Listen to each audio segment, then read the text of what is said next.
No Brasil, quase 24% da população, ou seja, 45 milhões de pessoas, possuem algum tipo de deficiência, segundo o IBGE, o Instituto Brasileiro de Geografia e Estatística.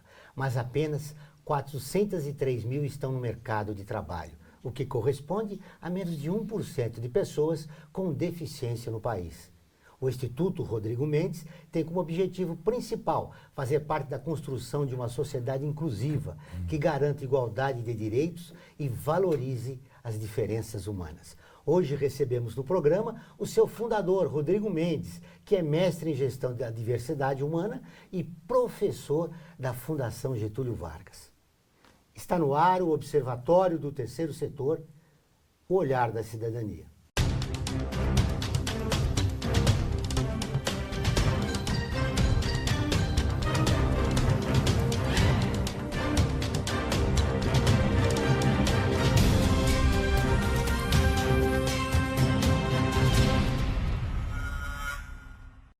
O Observatório do Terceiro Setor mostra pessoas que trabalham para a melhoria da sociedade, além de divulgar e interagir de forma comprometida com as organizações de interesse social.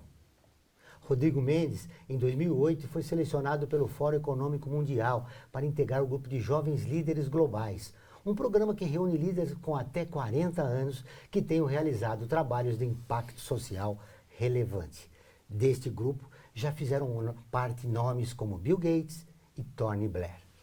Muito bem, Rodrigo, seja bem-vindo ao Observatório. Prazer estar aqui, João, agradeço o convite. Depois de 24 anos, o Instituto Rodrigo Mendes hoje desenvolve 3 importantes projetos. Quais são eles? A gente elegeu como prioridade tentar mudar esse contexto de exclusão, né, que a gente ainda observa no Brasil e em várias partes do mundo, quando a gente se debruça sobre pesquisas que tratam do segmento das pessoas com deficiência.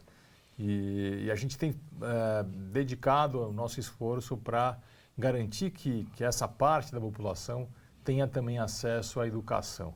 Acho que essa é a crença principal, a visão de que a gente não vai mudar esse cenário enquanto essa parcela das pessoas também puderem se formar, construir sua qualificação e, com isso, ter perspectivas de um futuro mais positivo e de autonomia. É grande ainda o preconceito contra pessoas com deficiência no país? Eu acho que a gente vem mudando de forma positiva nos últimos anos a maneira como a sociedade encara essa temática, mas existe ainda bastante preconceito, especialmente pela falta de acesso à informação, né, Joel? Muita gente se sente insegura em falar, em se dirigir a uma pessoa, por não ter convivido, eu diria, né, durante a infância, por ser um assunto que ainda gera insegurança em muita gente. Então, acho que é um processo que leva tempo, né, e a gente tem que estar atento para não permitir que haja retrocessos. Essas pessoas sentem que a sociedade não foi feita para elas, né? Porque a mobilidade social ainda em São Paulo é muito ruim. Eu acho que um ponto importante para sempre se ressaltar, quando a gente pensa, né, como se fazer para construir um ambiente inclusivo, é a quantidade de barreiras, né, que existem ainda, tanto na arquitetura, como nos meios de comunicação, como nos procedimentos e também na nossa atitude. Então, existem ainda muitas barreiras, né, que você falou um pouquinho do aspecto físico, que eu acho que é o mais explícito, né? Ele é o mais óbvio, mas vale a pena a gente também reparar na forma como as pessoas às vezes subestimam ou julgam, né, o potencial de alguém que tem algum impedimento de natureza física, intelectual ou sensorial. Então, é esse conjunto de barreiras, né, que deve ser o foco da nossa atenção para que a gente mude a sociedade. Falando em barreiras, a barreira econômica, né, é expressiva também, né? As pessoas que não têm acesso à mobilidade é porque por falta de condições econômicas.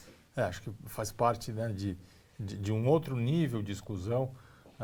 Quando a gente olha para o aspecto socioeconômico, a maioria das pessoas com deficiência também são provenientes de famílias de baixa renda. Então tem uma dupla situação de exclusão e a gente tem que mudar isso por meio de políticas públicas.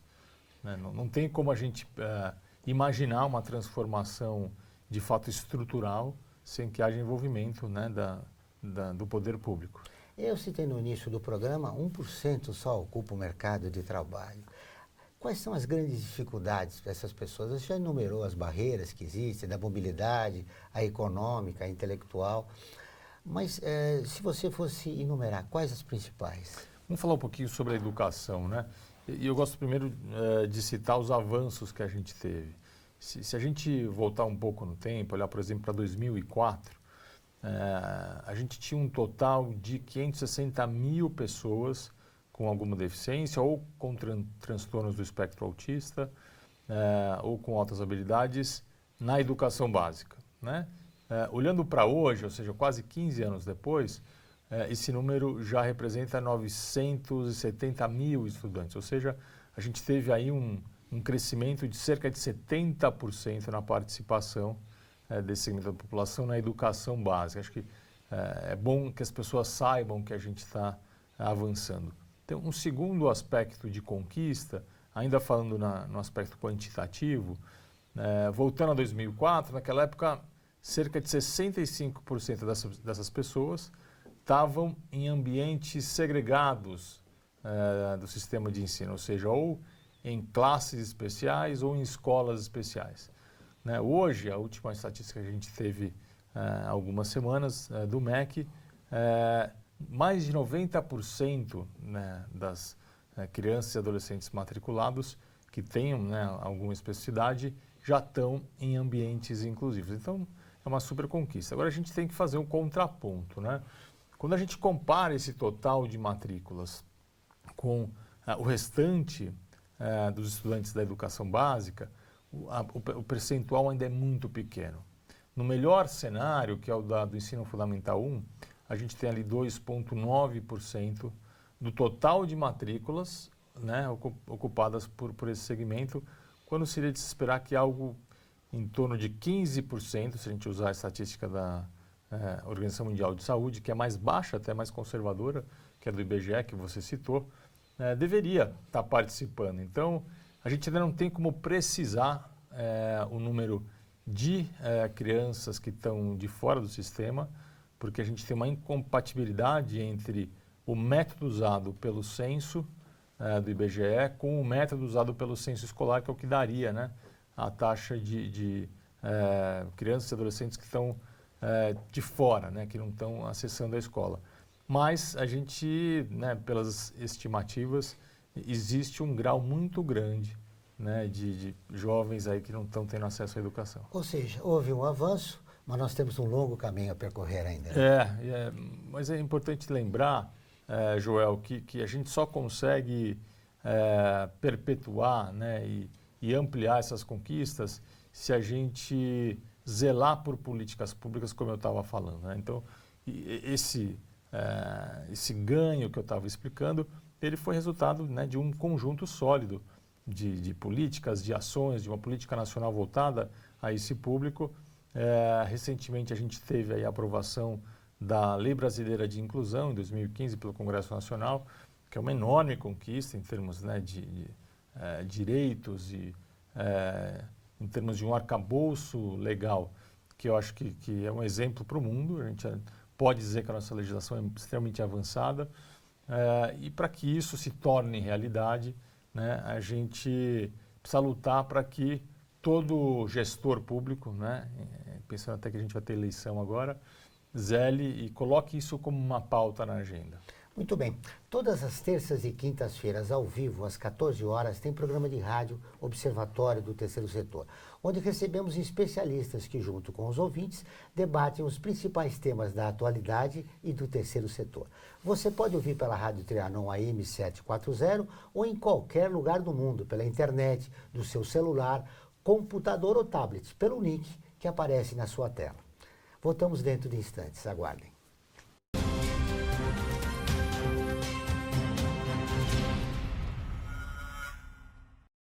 A FIA é muito mais que uma escola de negócios. É graduação, pós-graduação, MBA, mestrado e consultoria para empresas. Isso faz diferença. Conheça a FIA. Olá, eu sou Laura Gelbert, da ONU News. Notícias das Nações Unidas e do mundo você acompanha na página e nos programas do Observatório do Terceiro Setor, parceiro da ONU News. E para acompanhar diretamente a ONU News em português, acesse nossa página e redes sociais. Até lá!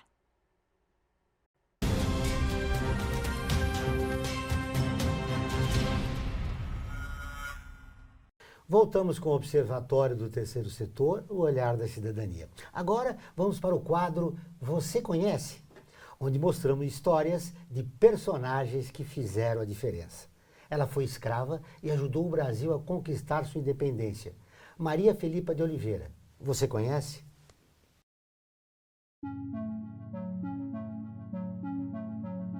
Em 7 de setembro de 1822, Dom Pedro I declarou a independência do Brasil.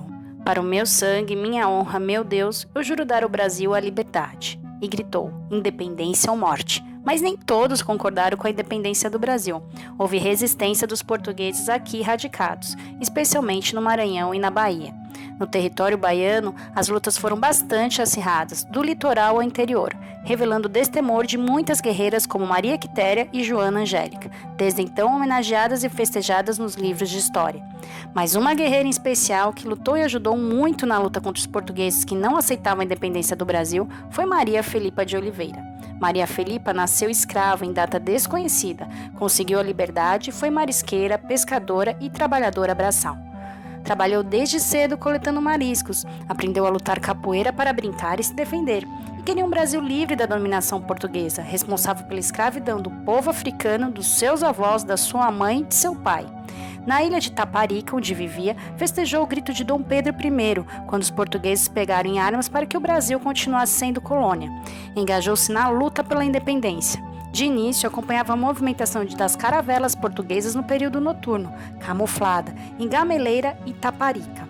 Logo, tomava uma jangada para Salvador e passava as informações para o Comando de Movimentação de Libertação. Maria Felipa não estava satisfeita com a função de retaguarda.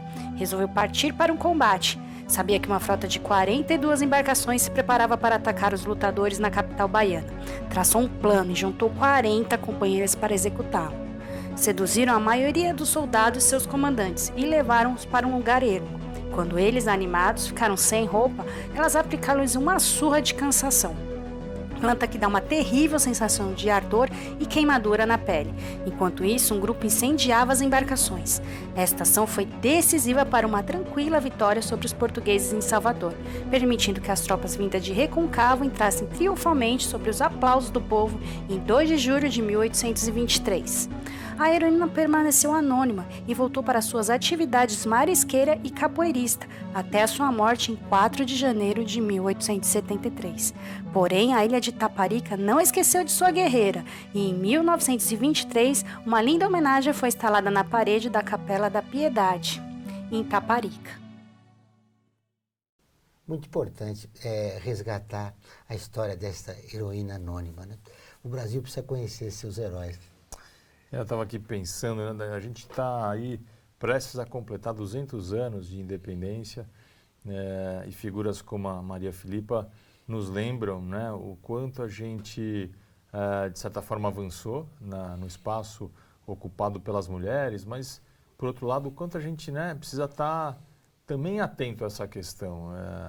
O Congresso brasileiro tem uma representação muito baixa, né, menor do que a da Arábia, que é considerado um país conservador em termos políticos, em relação ao que as mulheres ocupam, né, como cargos legislativos. Então, a gente não pode dar espaço para que questões como homofobia e discriminação com a mulher voltem, né, a ocupar a agenda das discussões de uma forma negativa, né, e a gente tem que estar atento para eleger, né, pessoas que sejam coerentes e que defendam os direitos das mulheres. Que políticas públicas seriam necessárias para a gente seguir esse caminho? Então, eu estava falando um pouquinho, né, sobre a questão do segmento das pessoas com deficiência. Talvez eu vou usar esse recorte como exemplo. É fundamental que a gente trabalhe de forma intersetorial, né? Então, para garantir uma rede de ensino totalmente inclusiva, os bons casos, né, as boas práticas que a gente encontra ao redor do Brasil, em geral, envolvem não só a Secretaria de Educação, né, mas a gente observa ali uma parceria entre a Secretaria da Saúde, a Secretaria da Assistência Social e as outras pastas que compõem o poder público, né, para que as várias demandas possam ser atendidas e a criança não só tenha acesso dentro da sala de aula, mas que ela possa ter, por exemplo, transporte, possa ter o atendimento clínico complementar, né, ela possa ter questões de moradia também assistidas. Então, seja qual for, né, o aspecto da diversidade humana ou da desigualdade, eu percebo que a gente precisa olhar de forma multidisciplinar e multidimensional em termos de planejamento de políticas públicas. E vocês têm um projeto no Instituto que contempla pelo menos uma parte do que você falou, que é a formação de professores, tá, para atender esses alunos com deficiência. Isso é muito importante porque desde lidar com a baixa estima, com o preconceito da sociedade, esse aluno tem que ser recebido de uma outra forma, né? Então, quando a gente olha para os cursos de pedagogia, né, de licenciatura, a quantidade de tempo dedicada ao tema da educação especial, né, na perspectiva inclusiva, ainda é muito pequena. Então, ainda é necessário o investimento em formação continuada, ou seja, né, uma formação para quem já está na prática, já está atuando como professor e que busca aí, conhecimentos e repertórios voltados a essa temática. Então, um dos nossos programas tem dedicado aí a atenção para atender educadores do Brasil todo. A gente olha não só para o professor que está na sala de aula, mas a gente faz com que as turmas de formação contemplem também os professores do atendimento educacional especializado, que é um serviço fundamental no Brasil, pensando na educação especial. Também é uma premissa que alguém da coordenação pedagógica, né, esteja presente no curso, e também membros da Secretaria de Educação, de forma que esse processo de transformação das escolas seja viável quando a gente pega todas essas camadas. Agora, em termos de mudança de olhar, tem uma questão chave, Joel, que é a gente, de fato, criar condições, né, e orientar o professor para que ele, de fato, aposte no futuro, naquilo que a criança ou adolescente pode apresentar como aprendizagem, como desenvolvimento. Então, o professor, né, eu digo, ele tem um poder enorme nas mãos, ele pode, ao mesmo tempo que ampliar, né, de forma radical os horizontes de uma criança, quando ele demonstra, né, que ele está ali a serviço e totalmente investindo naquele futuro, como ele pode também destruir, né, a autoestima, se ele transmite ali que ele não tem expectativas em relação ao grupo de estudantes. Então, eu acho que a escola inclusiva, eu tenho falado muito sobre isso, é aquela escola que ele acolhe todos, né? Ou seja, garante essa questão da igualdade do direito, mas que persegue altas expectativas para cada estudante. Muito bem. Saiba como adquirir computadores, notebooks, servidores e CPUs para você, sua empresa ou ONG, por um preço justo, assistência técnica, garantia de 1 ano e ainda contribuir com o meio ambiente. Acesse observatório3setor.org.br e clique no banner Remake. Vamos para um pequeno intervalo e voltamos dentro de instantes.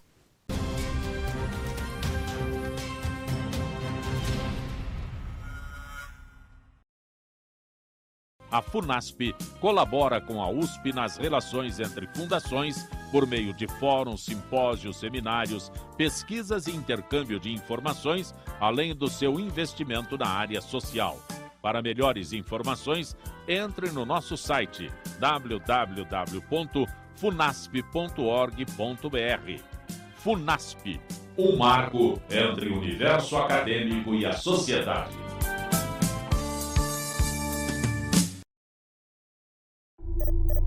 Internacionalizar a economia afeta o seu emprego?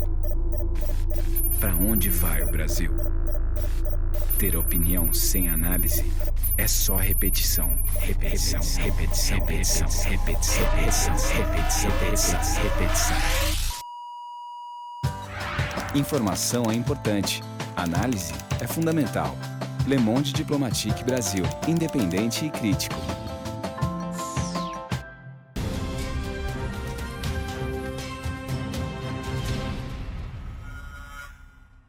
Estamos de volta com o Observatório do Terceiro Setor, o Olhar da Cidadania. Não esqueça, todas as quartas-feiras, às 17 horas, tem o programa Olhar da Cidadania na Rádio USP, com temas da atualidade e dos direitos humanos.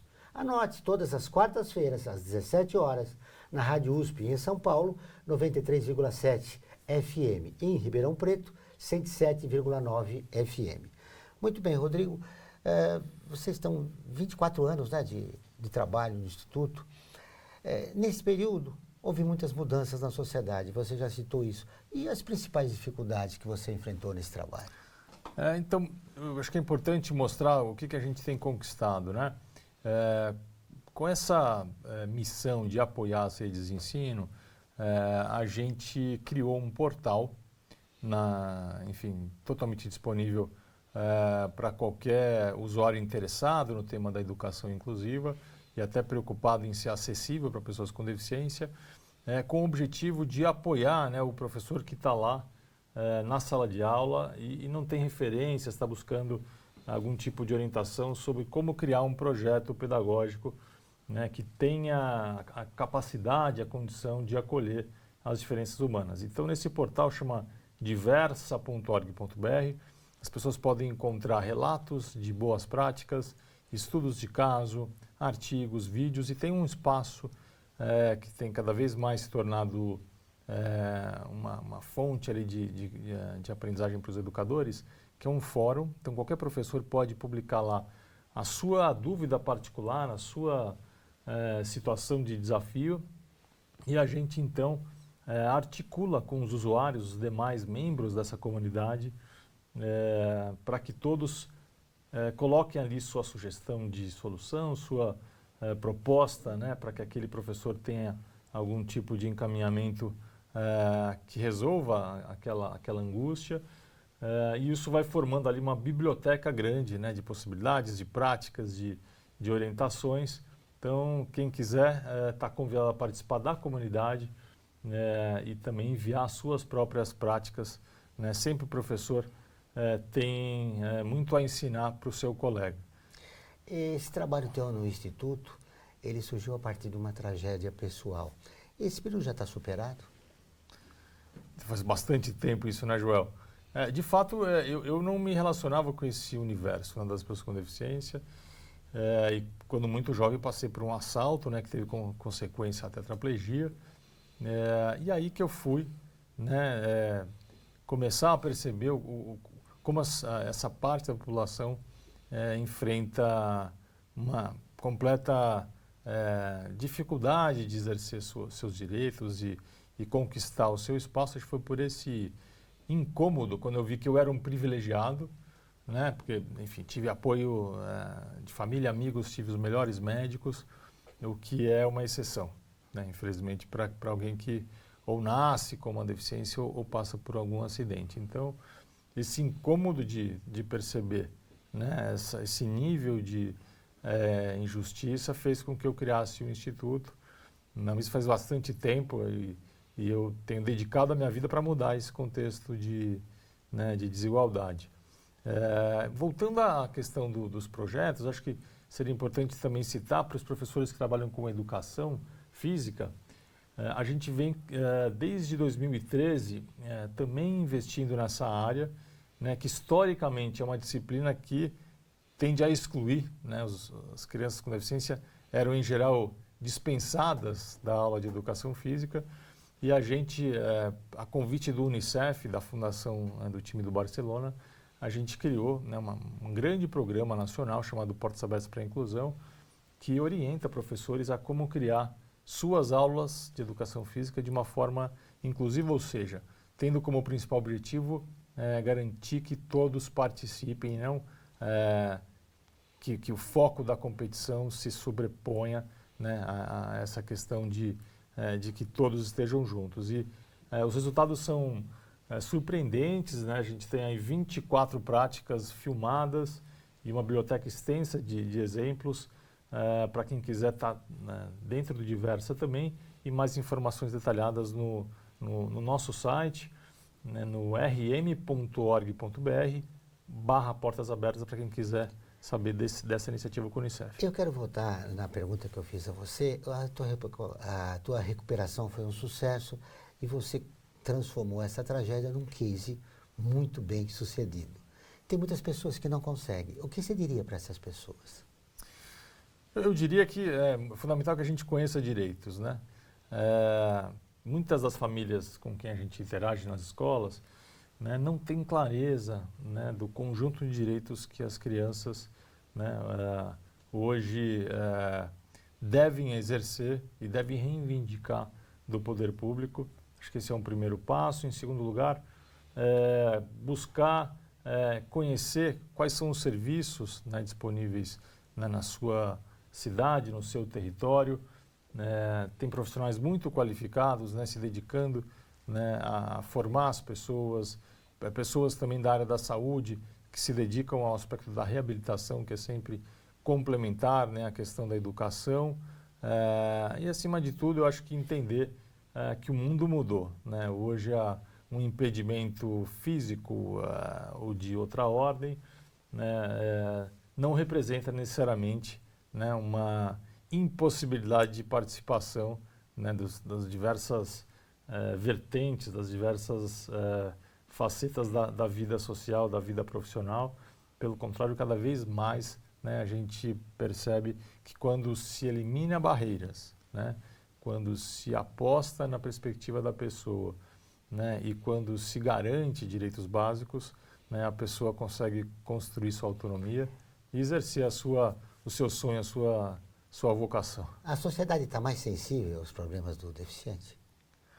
Eu diria que sim. Eu diria que a sociedade tem cada vez mais tido contato com essa realidade. Quando a gente olha para trás, né, esse tema era sempre tratado com uma perspectiva de piedade, de assistencialismo, né? Acho que isso está mudando.